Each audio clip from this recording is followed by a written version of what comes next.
Gioia Tauro est le plus grand port de conteneurs de la Méditerranée. Tous les jours, les chiens de la police douanière sont à l'œuvre.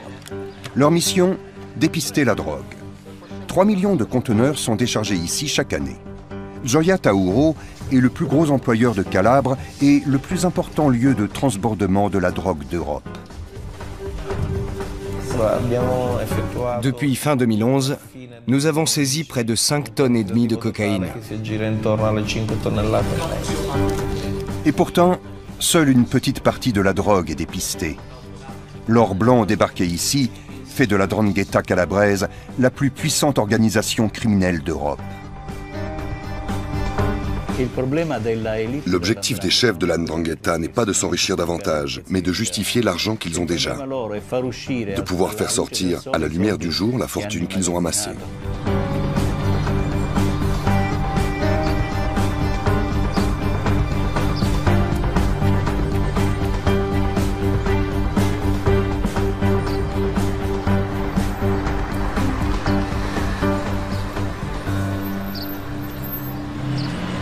Le lieutenant-colonel des douanes, Vincenzo Caruso, a été muté à Gioia Tauro il y a 4 ans pour améliorer l'efficacité du système de dépistage de la cocaïne.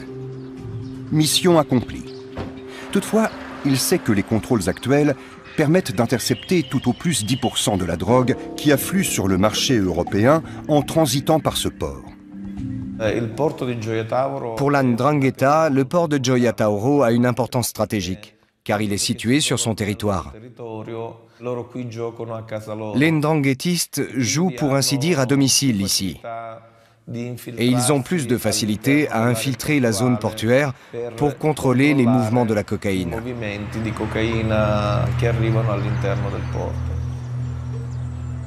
Lors de contrôles aléatoires, Vincenzo Caruso et son équipe ont constaté que certains conteneurs avaient été scellés frauduleusement. Ils avaient été ouverts avant d'être embarqués en Amérique du Sud. On y a introduit de la cocaïne, puis on les a refermés avec de faux scellés extrêmement bien contrefaits. Nous nous sommes rendus compte que ces conteneurs étaient utilisés comme des chevaux de Troie par le crime organisé. Les trafiquants en sélectionnent au hasard, parmi ceux expédiés à Gioia Tauro, et ils les bourrent de stupéfiants. Lo contaminavano con il carico di sostanze stupefacenti. Le trafic de la cocaïne est le commerce le plus lucratif. La drogue achetée en Colombie est revendue jusqu'à 100 fois plus cher en Europe. La marge réalisée sur ces produits est donc faramineuse et compense largement les pertes dues au contrôle douanier et policier. L'Europe est devenue le plus grand marché de la cocaïne et la 'Ndrangheta l'un des plus importants acteurs du commerce international de la drogue. Elle prend soin de changer très régulièrement de stratégie et d'itinéraire de contrebande.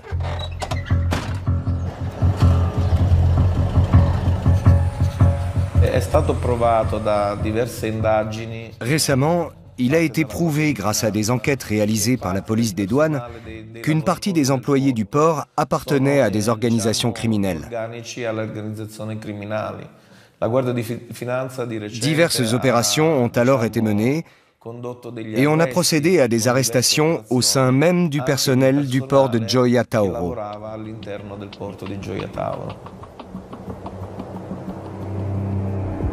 La 'Ndrangheta était déjà l'organisation mafieuse la plus puissante de Calabre, bien avant la construction du port à la fin des années 80.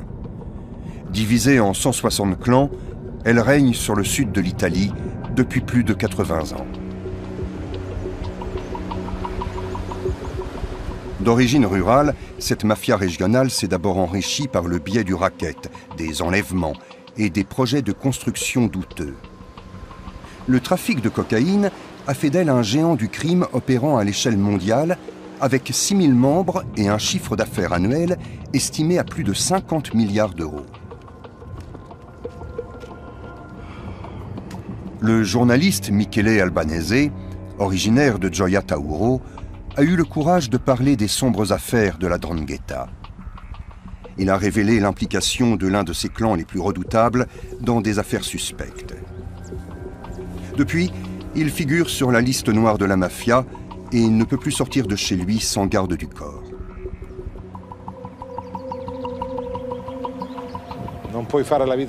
Je ne peux plus mener la même vie qu'avant.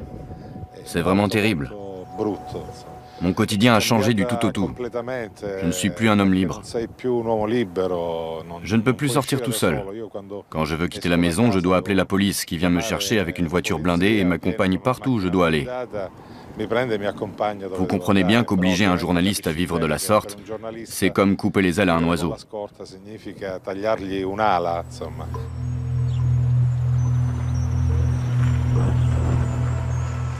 Michele Albanese dénonce les agissements de la 'Ndrangheta depuis plus de 20 ans. Il voudrait que les Calabrais osent enfin parler des crimes de la mafia pour lui faire perdre ainsi de sa puissance. La 'Ndrangheta freine le développement économique, car lorsqu'une entreprise veut s'implanter dans le coin, les hommes de la mafia lui tombent immédiatement dessus pour lui demander le pizzo, des pots de vin, bref, lui extorquer de l'argent. C'est assez dissuasif. La mafia prélève sa part sur tous les investissements, ou presque, en Calabre. Par exemple, chaque kilomètre de l'A3, situé sur son territoire, lui a rapporté des millions d'euros. Une autoroute dont la construction n'en finit pas, entravée depuis des décennies par des manœuvres mafieuses. La 'Ndrangheta a investi une partie de ses gains illicites dans des projets de construction douteux. Cette vidéo de sources policières montre les investissements immobiliers des clans Morabito et Aquino. On estime à 420 millions d'euros la valeur totale des biens mis sous séquestre en 2013. En 2012, le conseil municipal de Reggio, chef-lieu de la Calabre, a été dissous du fait de sa trop grande proximité avec la mafia. L'administration de cette ville de 200 000 habitants a été confiée à 3 préfets désignés par Rome dans le but d'endiguer l'influence de la 'Ndrangheta. Le palais de justice de Reggio ressemble à une forteresse. Des mesures de sécurité massives sont requises afin d'assurer la protection des procureurs et des juges. Pour rencontrer le plus grand chasseur de mafieux calabrais, nous devons passer plusieurs contrôles de sécurité et traverser un labyrinthe de bureaux. Nicola Gratteri, procureur adjoint du tribunal de Reggio de Calabre, vit sous haute protection policière depuis des décennies, afin de ne pas subir le même sort que les juges antimafia Paolo Borsellino et Giovanni Falcone, victimes des attentats à la bombe commandités par Cosa Nostra à Palerme. Nous sommes informés des risques que nous courons par les repentis très rares qui acceptent de témoigner contre leurs complices. On m'a fait écouter des conversations enregistrées clandestinement où il était question de la façon dont on allait me tuer.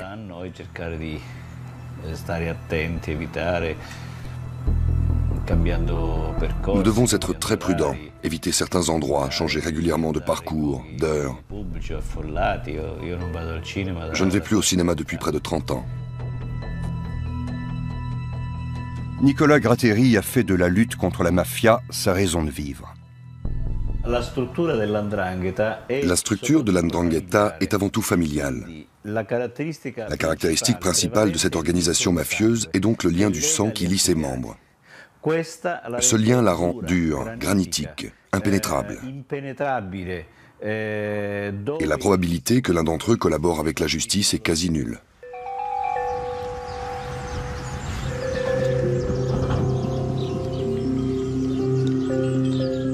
De nombreux clans de la 'Ndrangheta vivent dans l'Aspromonte, un massif montagneux situé à la pointe de la botte italienne. Un territoire quasiment hors de portée du pouvoir de l'État italien. Seules des descentes de police et des dispositifs d'écoute permettent de se faire une idée de la vie de ces familles mafieuses.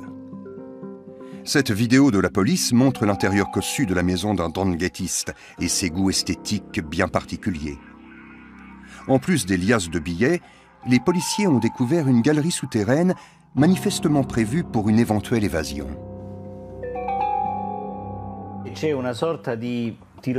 Pour intégrer la 'Ndrangheta, il faut d'abord effectuer une sorte de stage.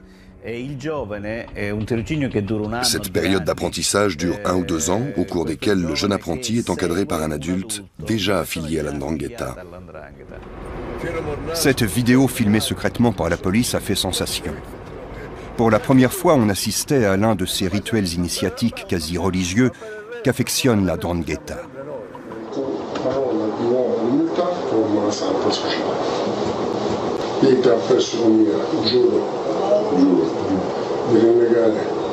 Tutto fino alla settima generazione tutta la società criminale da vittima oggi riconosciuta per salvaguardare l'onore del posto dei miei saggi fratelli. Si la personne qui a formé la jeune recrue pendant 1 an et demi s'est trompée sur son compte, si elle a cru à tort que son stagiaire avait la trempe d'un ndranghêtiste et que plus tard le nouveau membre se repentit et collabore avec la justice, elle peut le payer de sa vie, de même que la personne qui a proposé son incorporation.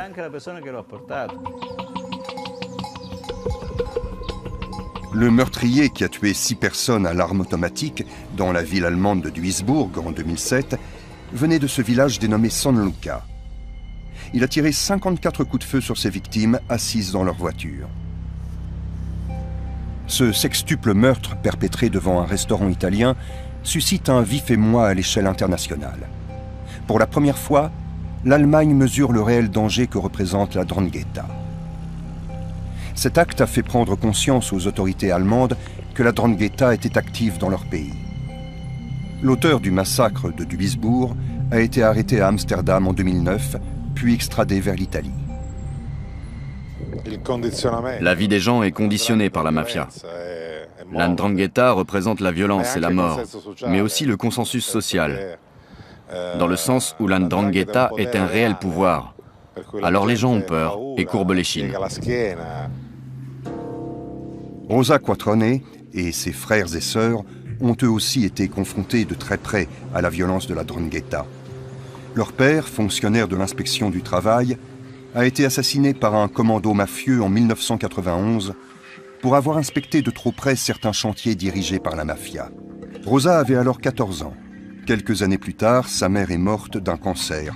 Mais Rosa est persuadée que c'est le chagrin dû à la mort de son mari qui l'a emportée. Ils l'ont tué sous nos yeux. Nous habitions au Moulin Blanc, comme je l'appelle. C'était un ancien moulin à farine. Et malheureusement, c'était aussi un lieu idéal pour commettre un meurtre.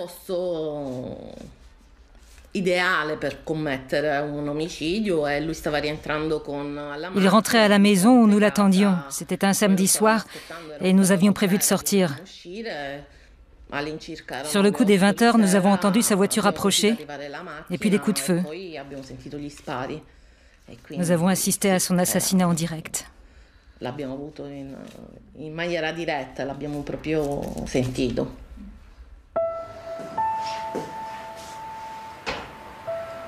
La famille s'est d'abord sentie isolée, l'État refusant de reconnaître le meurtre de Demetrio Quattrone comme un acte mafieux. Il a fallu attendre 7 ans pour que le père de Rosa soit reconnu comme victime de la 'ndrangheta. Entre-temps, la famille a subi des pertes financières considérables. Le meurtrier de Demetrio n'a jamais été arrêté. La mafia calabraise a assassiné plus de 200 innocents au cours des 25 dernières années. Rosa Quattrone a rejoint le mouvement Memoria pour lutter contre l'omerta. Notre mission est de faire la lumière sur les autres histoires qui n'ont pas encore été révélées.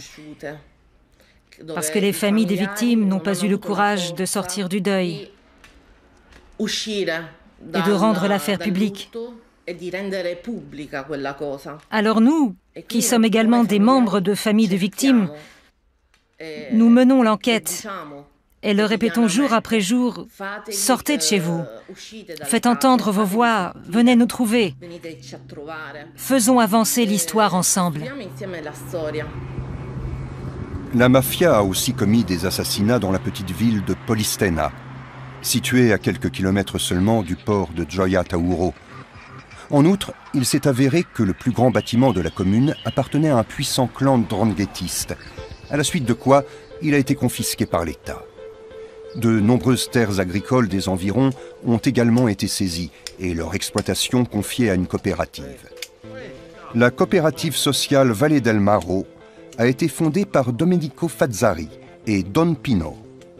Ils sont membres de l'organisation Libera Terra, la terre libre, qui se charge d'exploiter les terres confisquées aux mafiosi dans toute l'Italie.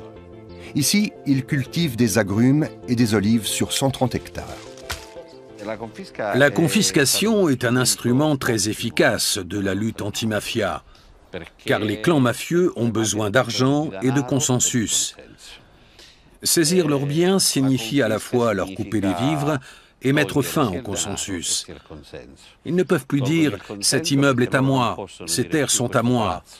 Or, les immeubles et les terres sont des symboles de pouvoir.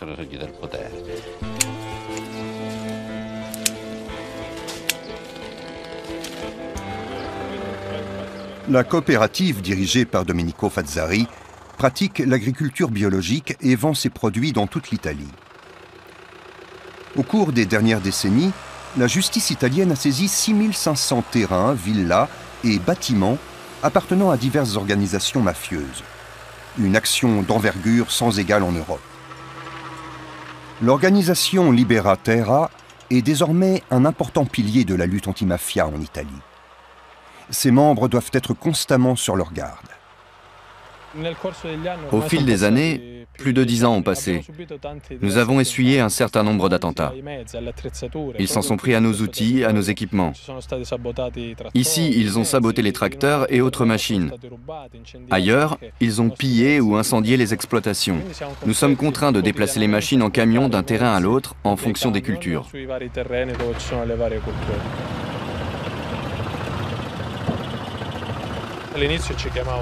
Au début, on nous surnommait les fous. C'était fou d'exploiter les terrains confisqués, de cultiver des parcelles dans ces conditions. Aujourd'hui, on ne nous appelle plus les fous, car au cours de ces 10 années, nous avons réussi à construire quelque chose. Et nous avons donné du travail à beaucoup de monde.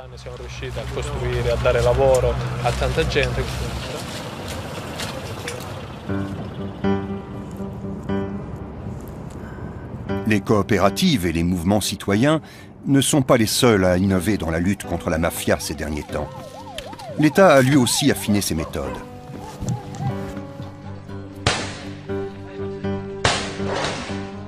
La police a effectué et filmé de nombreuses descentes et arrestations. Le perfectionnement des méthodes d'investigation et des systèmes d'écoute augmente la pression exercée sur les organisations mafieuses et de plus en plus de ndranghètistes sont identifiés et traduits en justice. Mais les magistrats manquent encore de preuves suffisantes contre l'élite de la mafia calabraise.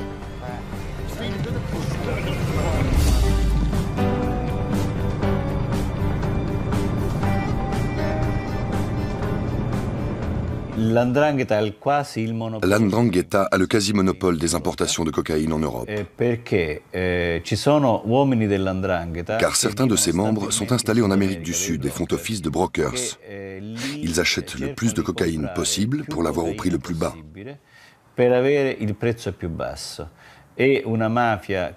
C'est la seule mafia au monde qui réussisse à acheter de la drogue à crédit selon le système du dépôt-vente, c'est-à-dire à ne payer la drogue qu'après l'avoir vendue. La police n'est pas la seule à avoir changé de stratégie. La mafia aussi. Si les meurtres et les enlèvements étaient jusque-là de mise, aujourd'hui, elle essaie d'opérer le plus possible sans faire de vagues. Le trafic de drogue suit un nouveau modèle commercial. La 'Ndrangheta tente désormais de blanchir discrètement ses milliards d'euros de recettes en les investissant. Avec l'argent de la drogue, la mafia investit surtout dans les régions situées au nord de Rome, en Italie, ou dans toute l'Europe. Des hôtels, des restaurants, des pizzerias principalement. En Allemagne, en Belgique, aux Pays-Bas, en Espagne et au Portugal.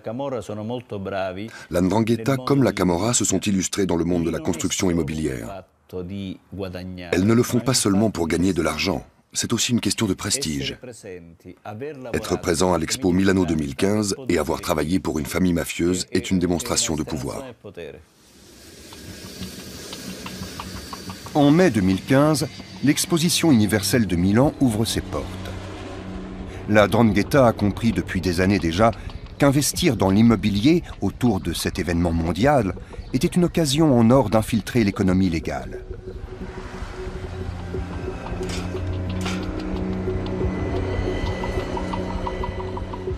La région de Milan est l'une des plus prospères d'Europe. De nombreuses familles calabraises ont émigré vers le nord au cours des dernières décennies. La 'Ndrangheta en a profité pour s'établir dans la région, elle aussi. Elle approvisionne le marché de la drogue en cocaïne et est active sur le marché de la construction. Nando Dalla Chiesa, professeur de sociologie à l'université de Milan, étudie l'influence du crime organisé sur l'économie locale.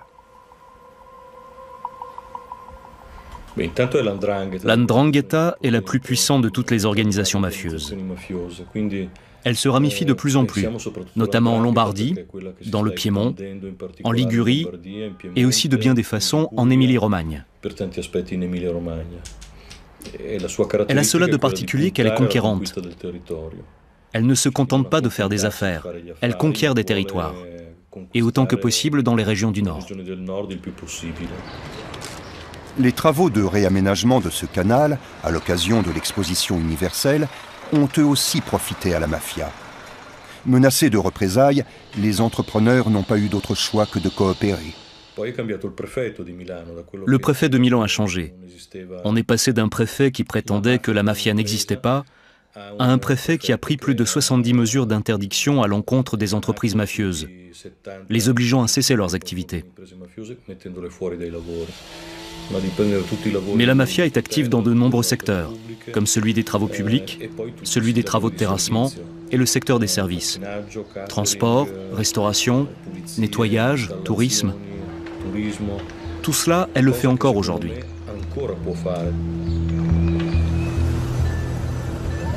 La 'Ndrangheta étend ses tentacules jusque sur la côte d'Azur. Au moins 6 clans s'y sont implantés. La région de Nice attire les investisseurs douteux, venus d'Italie et du monde entier, en raison de la hausse des prix.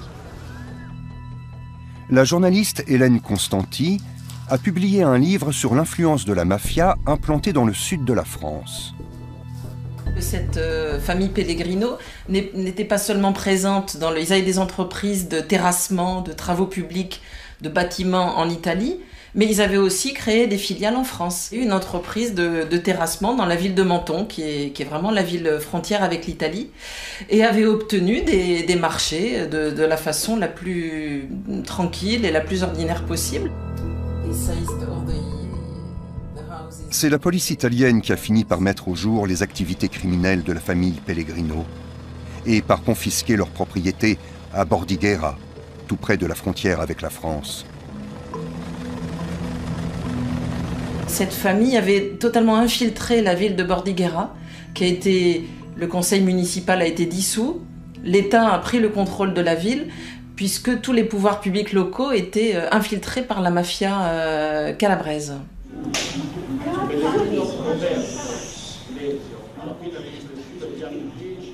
Le procès du clan Pellegrino a révélé que plusieurs membres de la famille étaient impliqués dans des affaires de corruption, de racket et de blanchiment de capitaux. De nombreux témoins ont reçu des menaces et ont refusé de témoigner contre les accusés. Malgré tout, le juge a eu assez d'éléments pour prononcer de lourdes peines de réclusion.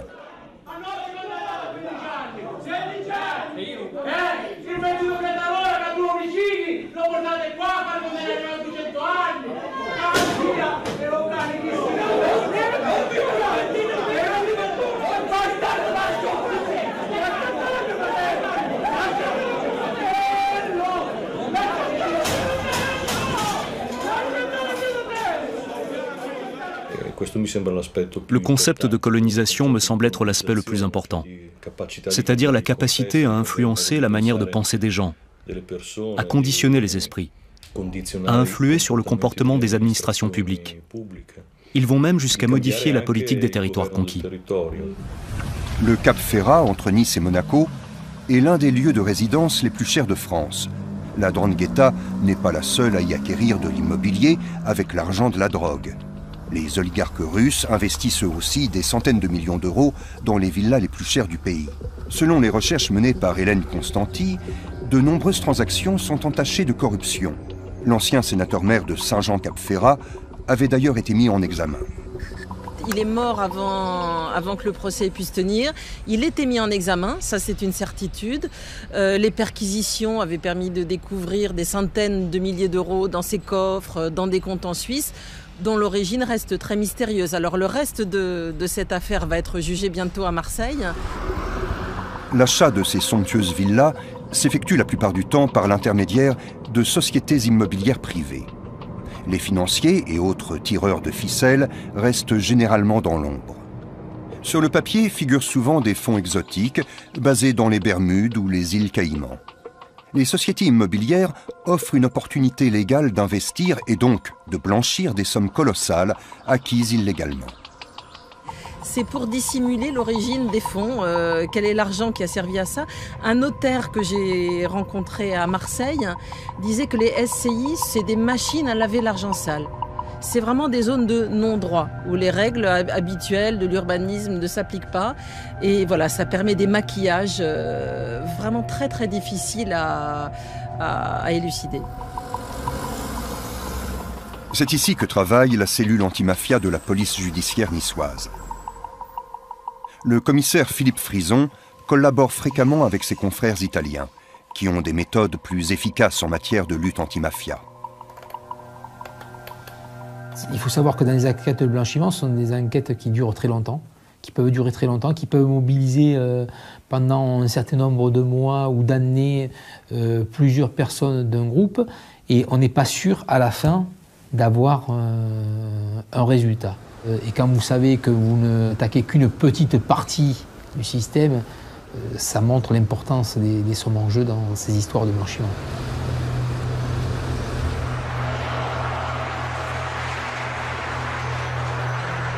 Si la mafia est très active dans le sud de l'Europe, elle l'est aussi dans le nord, depuis longtemps déjà. L'Allgäu, dans le sud-ouest de la Bavière, est l'un des grands fiefs de la 'Ndrangheta. Il y a des liens historiques. Dans les années 50, beaucoup d'Italiens sont allés chercher du travail en Allemagne, et notamment dans l'Allgäu.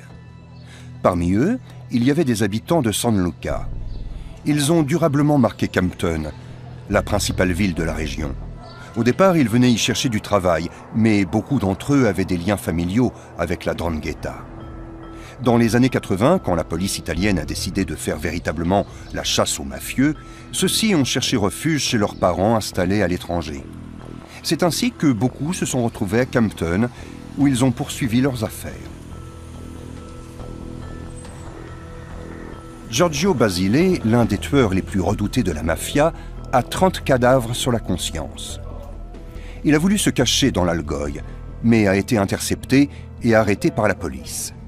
Acceptant de témoigner contre ses complices, le tueur a largement contribué à faire avancer la lutte contre la 'Ndrangheta. Bientôt, la police met la main sur un entrepôt de drogue maquillé en pizzeria en plein centre de Kempten. En 2009, on découvre de la cocaïne cachée dans les cartons de bananes réceptionnés par 2 supermarchés. Il y en a pour 2 millions d'euros. En février 2015, un policier est traîné devant les tribunaux de Kempten. On le soupçonne de frayer avec les narcotrafiquants.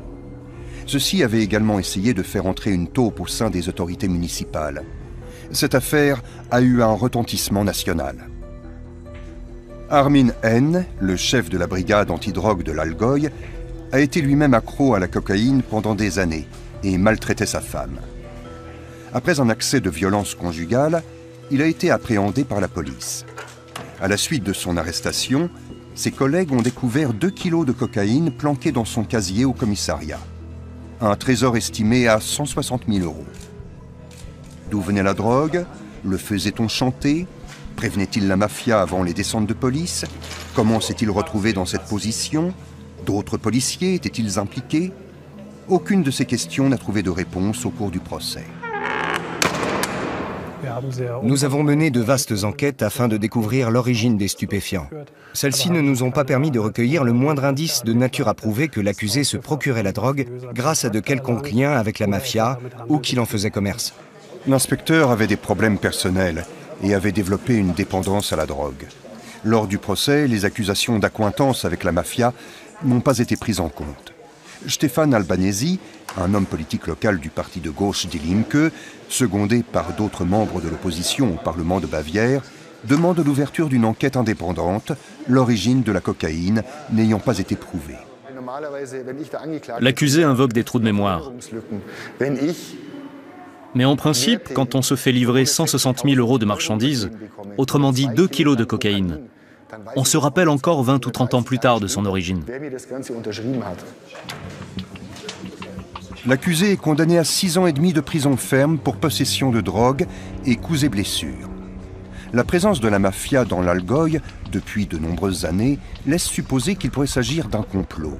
Le fait que 2 personnes se soient suicidées depuis l'arrestation de l'inspecteur de police alimente les spéculations. En effet, un Italien soupçonné d'entretenir des liens avec la mafia et un procureur impliqué dans l'enquête sont morts. Une chose est sûre, l'Allemagne attire les réseaux criminels et pas seulement la mafia italienne.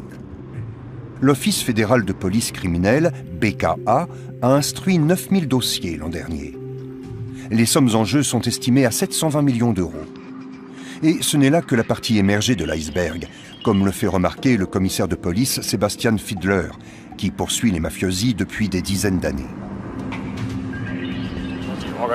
Le crime organisé à l'échelle nationale comme internationale est l'une des pires menaces qui soit. Et cette menace n'est pas prise suffisamment au sérieux.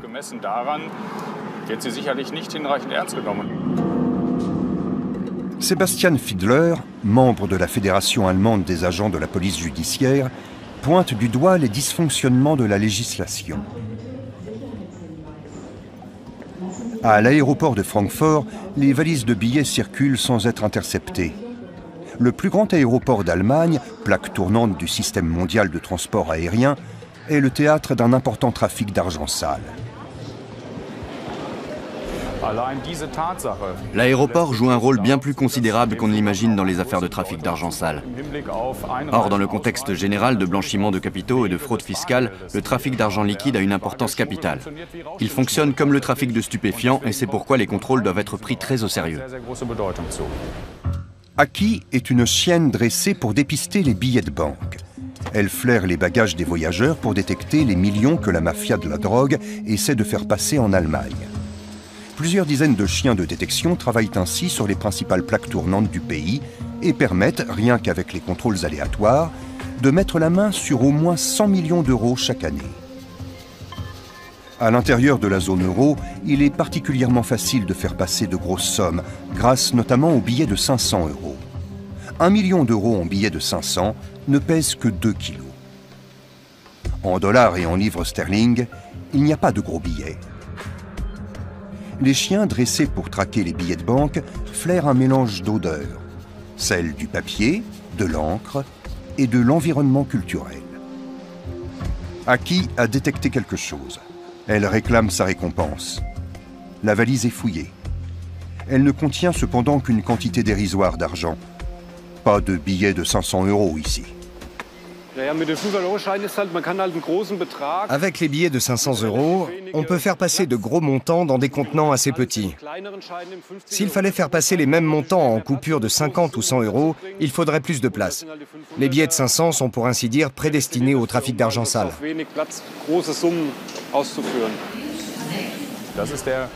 C'est tout l'intérêt de ces billets de 500.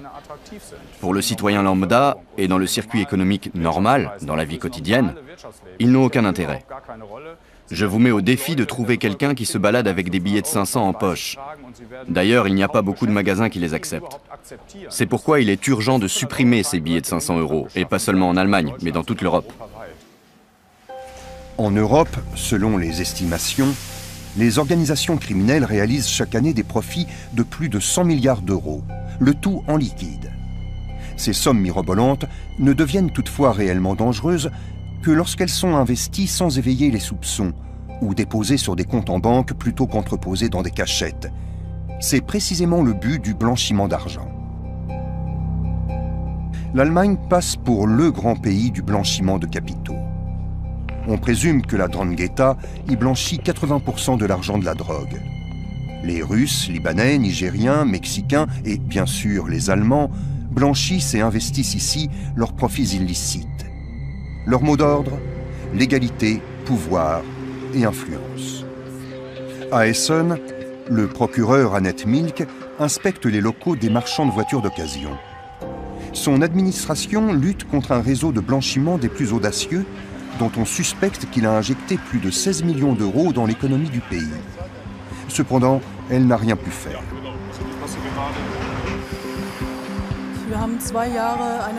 Nous avons placé quantité de téléphones sur écoute pendant 2 ans, ce qui a engendré des coûts énormes. Nous avons mené des investigations financières très onéreuses pour découvrir d'où vient l'argent et mettre la main sur les coupables, après avoir prouvé que cet argent n'avait pas été acquis légalement. Au bout du compte, le résultat a été très décevant. Ce commerce de voitures d'occasion était l'une des organisations de façade des blanchisseurs d'argent. L'adresse était connue des mafieux des 4 coins du monde, qui y voyaient un service de blanchiment sûr. Son chef, Yehia K, est germano-libanais. Le principe est simple. Les blanchisseurs achètent et vendent des voitures. Ils génèrent ainsi des dépenses et des recettes en liquide non vérifiables. Ils y mêlent de l'argent sale, puis versent ces sommes sur des comptes d'entreprise et payent gentiment leurs impôts, le plus légalement du monde. Pour les autorités, il est extrêmement difficile de contrôler la provenance des fonds déclarés.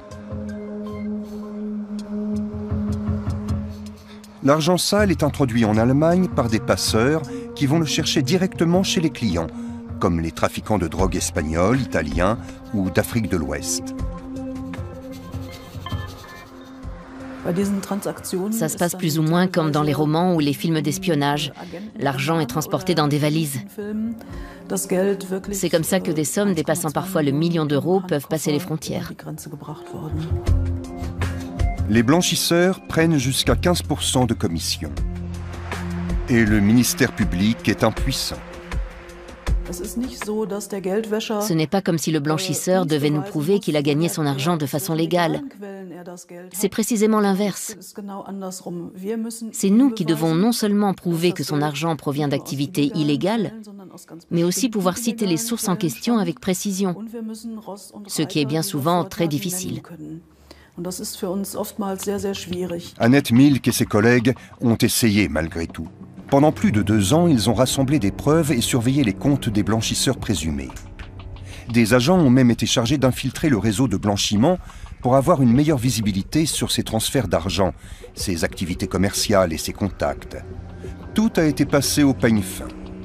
Hélas, une perquisition n'a pas permis de collecter les preuves suffisantes selon la loi allemande pour prouver qu'on blanchissait ici l'argent de la drogue et d'autres commerces illégaux. Montres et voitures de luxe n'ont pu être confisquées faute de pouvoir prouver d'où venait l'argent qui avait servi à les payer. Cet argent ne m'appartient pas. Il vient d'un commerce automobile. Et j'ai une famille riche qui me donne régulièrement de l'argent pour que je puisse vivre correctement. Voilà le genre d'explications auxquelles nous avons eu droit. Et même quand nous avons la certitude que ce sont là des mensonges, nous ne pouvons rien faire si nous n'avons pas les preuves suffisantes pour les réfuter.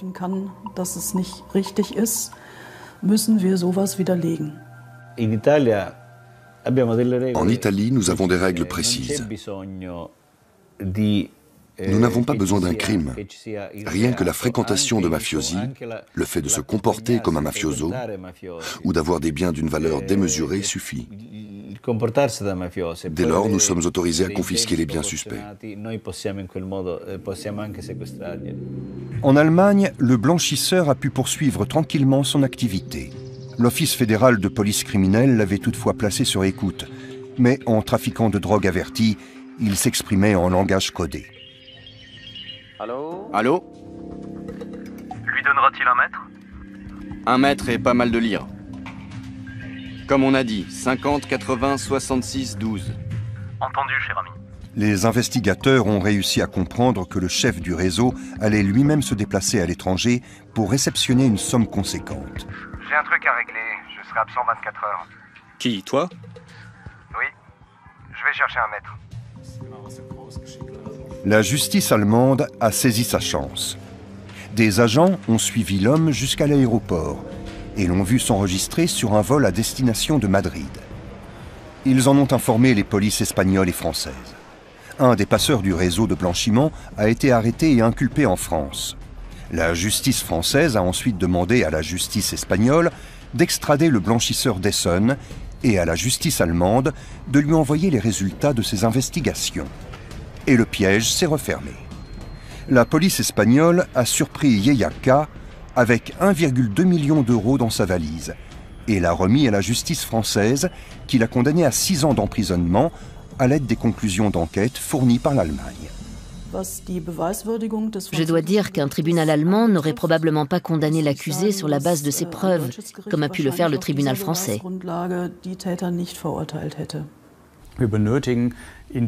Dans les cas où il s'avère qu'il s'agit bel et bien d'argent sale, nous devons pouvoir confisquer cet argent plus facilement. Nous devons renverser la charge de la preuve.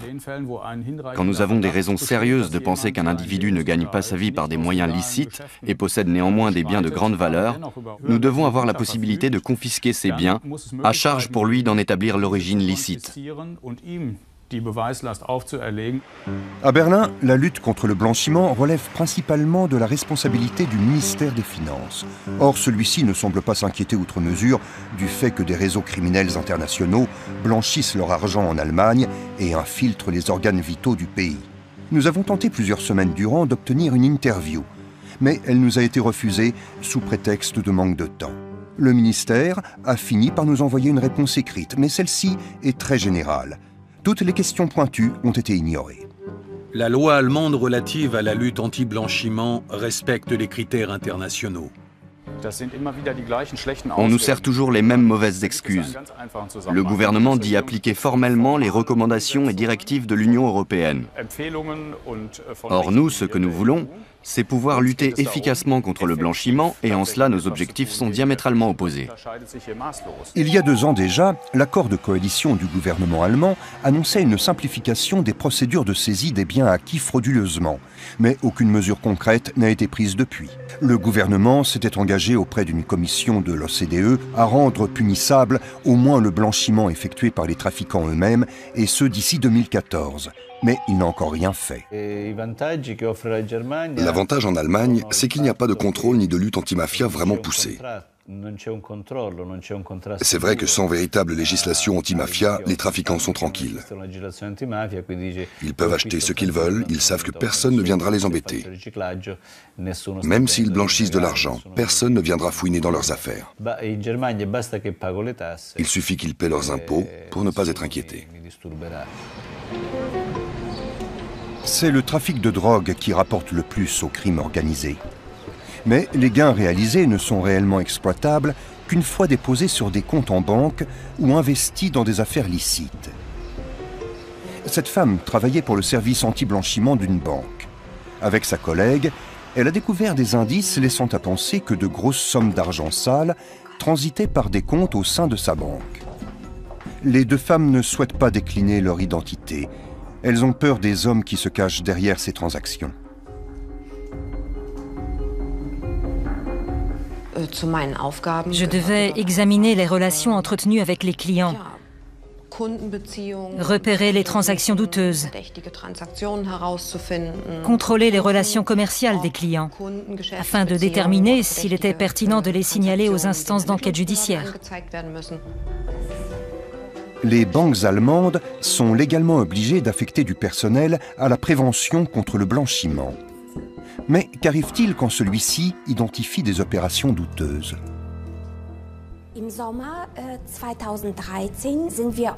À l'été 2013, nous avons repéré une transaction qui a éveillé mes soupçons.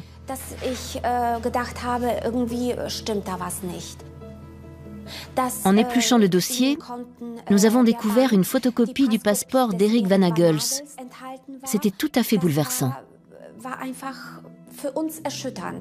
Eric Van Agels est un homme de paille. En réalité, ce serait un SDF lituanien dont l'identité et le passeport sont utilisés par un réseau de blanchiment. La justice connaît son nom depuis des années. Il apparaît dans quelques 300 entreprises, principalement en Europe de l'Est. Leur répartition géographique figure clairement sur ce graphique de l'Institut de recherche Economic Crime Intelligence. Nous avons analysé les dossiers bancaires de 7 groupes de clients. Au 26 juin 2013, nous avions trouvé dans 6 d'entre eux des indices qui suggéraient des liens avec le réseau de blanchiment de capitaux. Des noms utilisés par le réseau pour désigner des prétendus actionnaires, sociétaires, directeurs ou secrétaires de sociétés offshore. La banque sollicite un soutien pour approfondir son examen. Il sera de courte durée. On nous a interdit à plusieurs reprises de mener des recherches plus poussées. Nous avons trouvé cela étrange. Les 2 femmes ont été priées, selon leur dire, de travailler sur d'autres dossiers.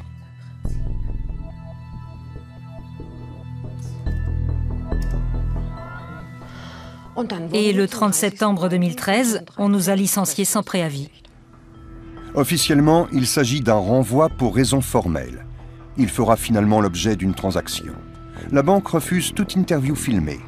Par écrit, elle réfute tout ce qui lui est reproché, en alléguant avoir délégué les recherches à un organisme externe. Les analyses externes conduites par des sociétés d'audit ont démontré que les systèmes de la banque ont toujours fonctionné efficacement. Peut-on se fier à ces audits externes? Les plus grandes banques allemandes ont leur siège à Francfort. Andreas Frank les connaît bien pour avoir travaillé lui-même dans ce monde-là. Il lui a tourné le dos lorsqu'il a commencé à soupçonner certains de ses collègues d'aider des criminels à blanchir de l'argent sale. Il a rendu l'affaire publique et a subi de lourdes représailles. Il continue néanmoins son combat.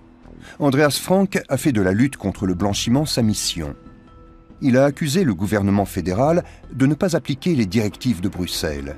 2 recours en manquement ont été engagés et l'Allemagne a été sommée d'améliorer son système de lutte anti-blanchiment. Lorsque j'ai commencé à pointer du doigt les déficiences de l'Allemagne en matière de lutte anti-blanchiment, je pensais que ça se limitait au secteur non financier. Aujourd'hui, je constate que le secteur bancaire est lui aussi fortement concerné. L'autorité fédérale de surveillance du secteur financier, ou BaFin, elle aussi basée à Francfort, doit vérifier que les banques appliquent la loi sur la lutte anti-blanchiment et intervenir quand un nombre suffisant d'indices concrets incrimine un établissement.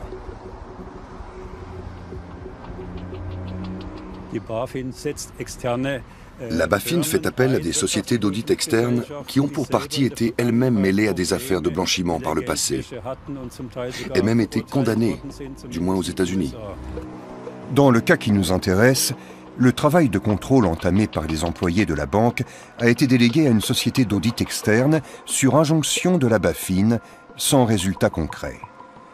La plainte déposée par les 2 femmes à la suite de leur licenciement n'a pas eu plus de succès. La BaFin refuse d'aborder des affaires individuelles devant les caméras. Voici ce qu'elle nous a écrit. Les commissaires aux comptes sont tenus de déceler et de faire état de potentiels conflits d'intérêts. La BaFin n'a pas connaissance de la façon dont les contrôles sont menés au sein des établissements de crédit. Les contrôles sont donc finalement laissés à l'appréciation des banques et des sociétés d'audit. Il faut soulever la question suivante. Une société d'audit qui examine un cas particulier n'a-t-elle pas intérêt par la suite à être engagée par le même institut financier pour réviser le bilan de fin d'année? Il y a là un conflit d'intérêts manifeste. Je trouve cela tout à fait inquiétant et selon moi, la BaFin devrait employer davantage de personnel afin de pouvoir remplir elle-même le rôle qui lui incombe.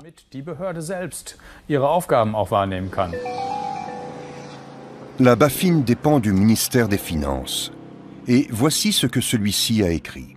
Le groupe d'action financière a établi après examen que l'Office fédéral de surveillance du secteur financier respectait les normes internationales.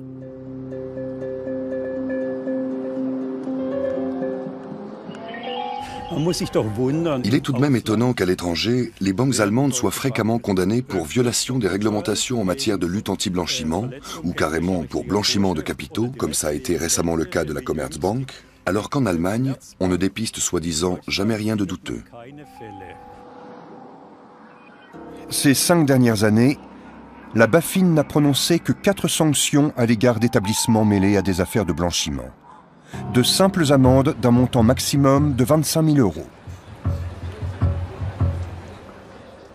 La question du blanchiment est également débattue au Parlement européen de Bruxelles. On estime à au moins 280 milliards d'euros les capitaux d'origine suspecte blanchis chaque année en Europe.